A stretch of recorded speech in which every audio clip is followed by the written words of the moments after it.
bagi para Colombian sekalian jika didapati tanda-tanda yang berisiko seperti kanker kulit. Jadi faktor resiko ada tumor otak salah satunya adalah dari genetik alias keluarga. Indikasinya banyak banget ya, mulai dari yang paling ringan sampai yang paling berat. Pengobatan patah tulang berdasarkan dengan seberapa jauh pergeseran tulang itu terjadi. Halo Colombians, balik lagi dengan aku JJ.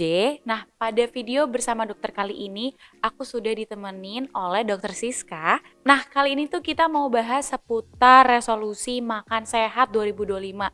Langsung aja kita sapa dokter Siskanya. Hai dokter, boleh sapa-sapa teman-teman Colombians dulu. Hai Colombians, jumpa lagi dengan saya Dr. Siska Gustiawali, spesialis gizi klinik di Rumah Sakit Columbia Asia BSD. Kali ini kita akan bahas seputar resolusi makan sehat nih dok 2025. Betul. Nah dokter sendiri apa kabar sih dok? Aku sempat lihat nih di video sebelumnya udah ada dokter nih. Iya, kali ini aku berkesempatan untuk ngobrol bareng dokter Siska. Senang banget dok. Iya sama-sama, alhamdulillah sehat. Nah dok, mengenai resolusi makan sehat nih dok.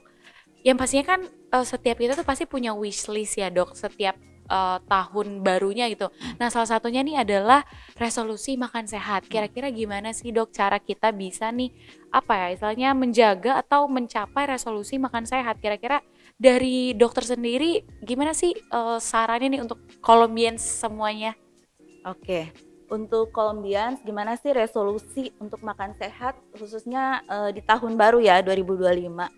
Sebenarnya yang pertama kita harus punya niat dulu, niat yang benar. Kita mau makan sehat untuk apa? Yang jelas untuk kualitas sehat atau kesehatan yang lebih baik gitu. Kemudian kita harus punya ilmunya.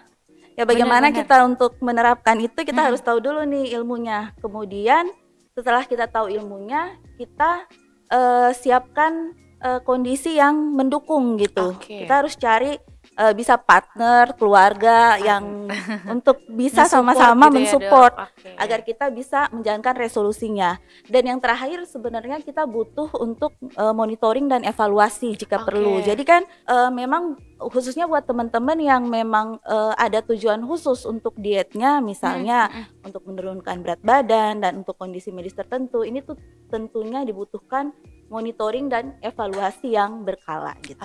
Oke, benar, berarti istilahnya yang paling penting lingkungan juga harus mendukung ya Colombians, benar nggak sih dok? Dan yang pastinya kadang memang kadang tuh pola hidup sehat tuh juga dipengaruhi oleh lingkungan kita sekitar guys. Jadi kalau misalnya sekeliling kita sukanya makannya junk food, pasti kita ke bawah ya dok. Betul. Gitu. Oke. Nah ngebahas tentang kehidupan nih dok, kira-kira gimana sih dok cara kita mengelola gaya hidup sehat gitu dok, terutama bagi teman-teman Colombians yang pemula nih dok, gimana tuh? Oke, tips untuk gimana sih modifikasi gaya hidup ya terutama. Jadi untuk memodifikasi lifestyle atau gaya hidup itu tentunya tadi seperti yang saya bilang kita harus tahu dulu ilmunya nih. Nah, modifikasi gaya hidup itu yang paling utama itu meliputi bagaimana pola makan yang benar. Pola makan yang benar itu yaitu pola makan yang sehat dan seimbang gitu. Jadi sesuai dengan energi yang kita butuhkan dan komposisinya mesti sesuai juga ya, gitu.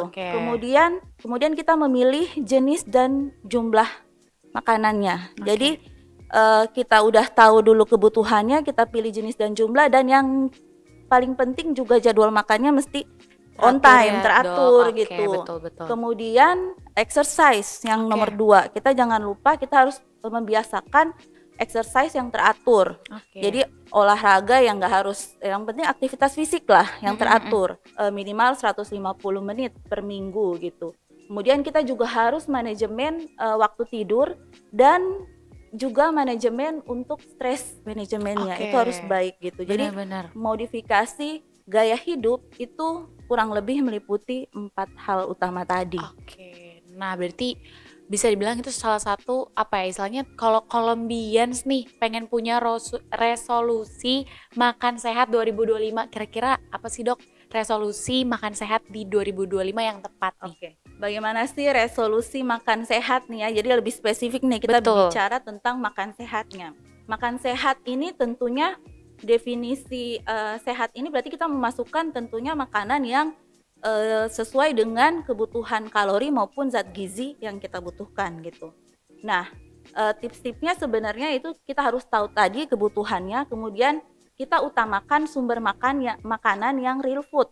Oke. Ya, karena kan di tengah gencaran berbagai macam makanan siap saji ya, junk food, makin dan banyak ya dok yes, makanan-makanan dan tuh. banyak banget modifikasi makanan yang kita bener. kenal. Mungkin juga bukan cuma modifikasi makanan yang nggak sehat ya, makanan yang sehat dalam tanda kutip yang udah dimodifikasi juga yang kayak banyak ya dok. meal replacement gitu-gitu kan, itu juga ya sebenarnya ya tidak bisa kita konsumsi jangka panjang ya. Jadi anjuran saya yaitu tadi, kita harus mengutamakan real food gitu.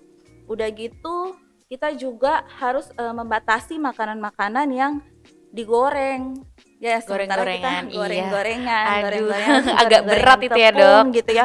Sementara kita kan orang Indonesia ya paling gampang makanannya tuh ya yang kita temuin sehari-hari memang gorengan. Tetapi sebenarnya kalau kita lihat zaman dulu ya, atau sebenarnya resep-resep Nusantara ini kayak sekali yang banyak makanan yang nggak harus digoreng gitu ya, dipepes, dimasak tumis dengan sedikit minyak, berkuah-berkuah gitu, atau juga dipanggang gitu. Itu sebenarnya jauh lebih sehat gitu. Sehat ya, dok. Kemudian apalagi? Ya itu tadi, balik lagi ke pakemnya yang kita harus sesuai dengan jadwal makannya. Jadi kan ya sehat itu tidak terlepas dari konsistensi jam makan juga gitu. Itu yang suka kadang-kadang teman-teman miss ya, gitu ya. Jadi makan hari ini misalnya makan paginya jam 7, besoknya dia skip makan siang tuh langsung gitu. Udah jadi gitu nggak teratur gitu ya. Iya. Kadang ya suka gini, saya nggak sarapan dok, tapi makan siang saya banyak, saya double tuh makan siang, makan pagi ya makan dirapel ya dok. Rapel, dan itu nggak sehat. Jadi ya kita berarti suruh lambung kita dan organ pencernaan kita bekerja 2 kali lipat gitu. Nggak oke sebenarnya.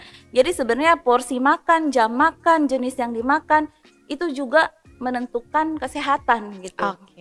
Jadi dan yang mungkin yang penting di sini juga, kita jangan lupa membatasi asupan makanan manis dan minuman manis. Ini sebenarnya yang suka teman-teman juga tidak sadar bahwa asupan gula harian kita itu jauh daripada ambang minimal yang diperbolehkan atau dianjurkan gitu. Benar dok. Sebenarnya ini juga didukung dengan berbagai macam makanan dan minuman manis ya, yang banyak di pasaran. Betul dok. Mungkin makannya udah pasti temennya minuman manis tuh. Es teh lah dan lain-lain, kopi lah, creamer lah. Ya, jadi itu sebenarnya turut menyumbang kalori dan asupan gula dan lemak yang tinggi ke diet kita gitu ya. Yang akhirnya ujung-ujungnya akan berdampak buruk pada kesehatan, utamanya di masa depan. Nah itu dia Colombians, jadi resolusi makan sehat 2025 yang paling penting adalah pola makan yang teratur dan juga hindari goreng-gorengan ya dok. Nah nih dok, aku mau nanya juga nih dok, mungkin salah satu contohnya aku ya dok, kadang tuh aku udah makan pagi, makan siang, tiba-tiba aku di sore atau tengah malam tiba-tiba kelaparan nih dok.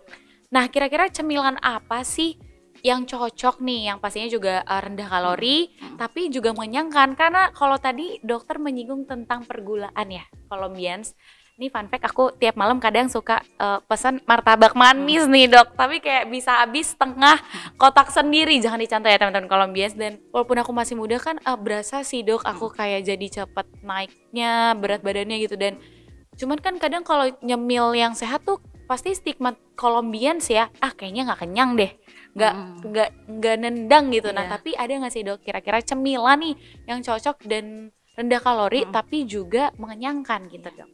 Untuk cemilan yang sehat, jadi kan sebenarnya kalau kita makan utama umumnya kan 3 kali makan nih, pagi, siang, malam. Nah di sela jam makan utama itu kita ada namanya snacking atau jam snack. Nah jam snack ini sebenarnya umumnya kita bisa selipkan buah dan sayur, tapi buahnya ini sebenarnya bisa kita variasikan gitu.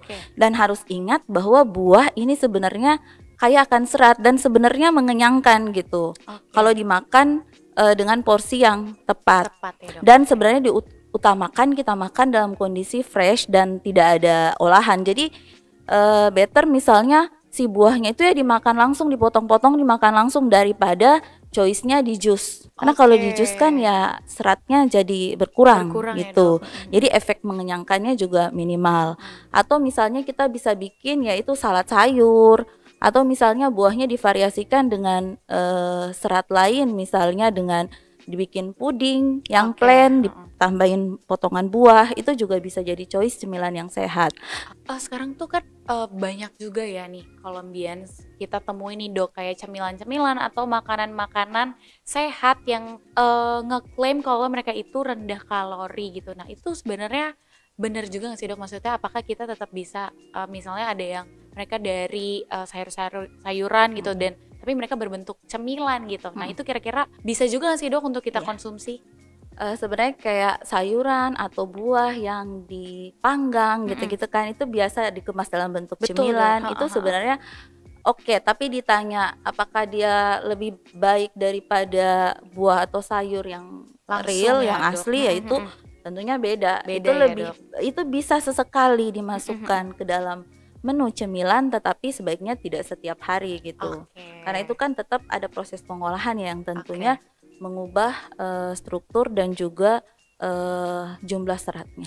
Nah, kalau Colombians kita tanya nih sekarang jumlah asupan kalori yang sehat dan bergizi di tiap harinya tuh berapa sih dok kira-kira? Kita kalau mau ngomongin kebutuhan kalori itu sebenarnya harusnya spesifik sih, berdasarkan jenis kelamin, usia, faktor aktivitas, dan faktor stres. Itu akan lebih spesifik atau personal.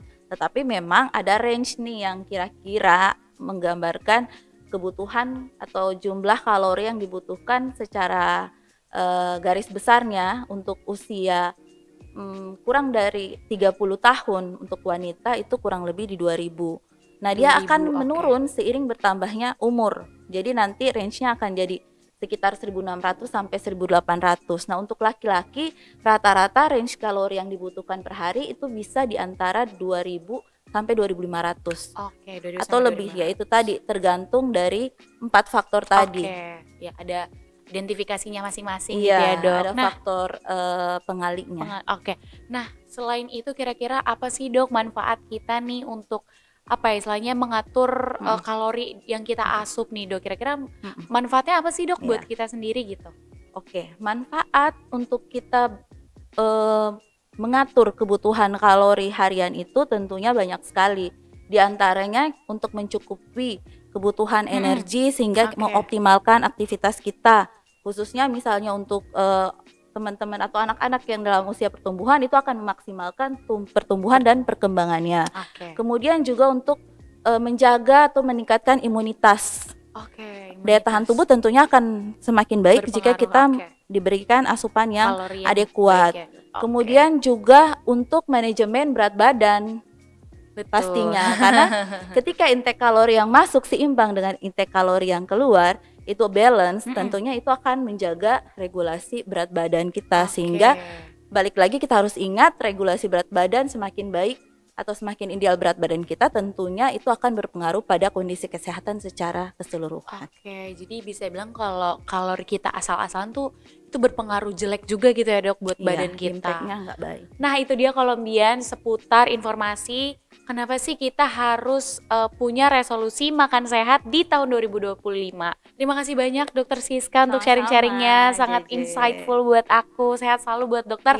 Dan dengar lagi hamil ya dok. Wah, congrats ya dok. Semoga lancar sampai persalinan nanti. Amin. Nah ternyata banyak banget ya Colombians manfaat dari kita untuk menjaga asupan kalori di tubuh kita. Sekian bersama dokter pada kali ini. Semoga bermanfaat dan salam sehat. Bye dok. Bye Colombians.